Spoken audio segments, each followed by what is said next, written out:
Hello welcome back to mini vlog. ఈ రోజైతే మేము ఇంట్లో చింతపండుని ఎలా స్టోర్ చేసుకున్నామో ప్రిపరేషన్ వీడియో అయితే చూపించబోతున్నాము.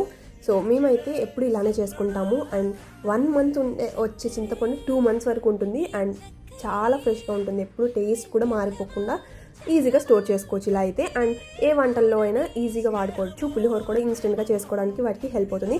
సో ఫస్ట్ అయితే బాయిల్ వాటర్లో చింతపండు అంతా పెట్టేసి కొంచెం బాయిల్ అయినాక ఇలా మొత్తం గుజ్జు తీసుకోవడానికి మేమైతే ఇలా హోల్స్ ఉన్న గిన్నె వాడతాము. సో కొంచెం కూడా గుజ్జు లేకుండా మొత్తం గుజ్జు అనేది తీసేసుకోవాలి కూల్ అయిపోయినాక. అలా తీసుకున్నది మళ్ళీ స్టవ్ మీద పెట్టి కొంచెం కల్లుప్పు అండ్ అలాగే పసుపు యాడ్ చేసుకుంటాము. టేస్ట్ అండ్ అలాగే స్మెల్ రాకుండా ఉంటుంది, ఎక్కువ రోజులు నిలువ ఉంటుంది అనమాట. ఇలా బాయిల్ అవ్వాలి, ఫుల్గా దగ్గరికి వచ్చేసాక ఉంచుకోవాలి. అండ్ మొత్తం కూల్ అయిపోయినాక ఇలా మేము 8 కంటైనర్స్లో స్టోర్ చేసుకుంటాము. అండ్ కొంచెం రోజు వాడుకోవడానికి విడిగా తీసుకుని మిగతాది పెద్ద డబ్బాలో స్టోర్ చేసుకుంటాము. ఇది తీసుకెళ్ళి ఫ్రిడ్జ్లో పెట్టుకోవడమే. నార్మల్గా ఇన్స్టెంట్గా డైలీ వాడుకోవచ్చు. చాలా బాగా యూజ్ అవుతుంది.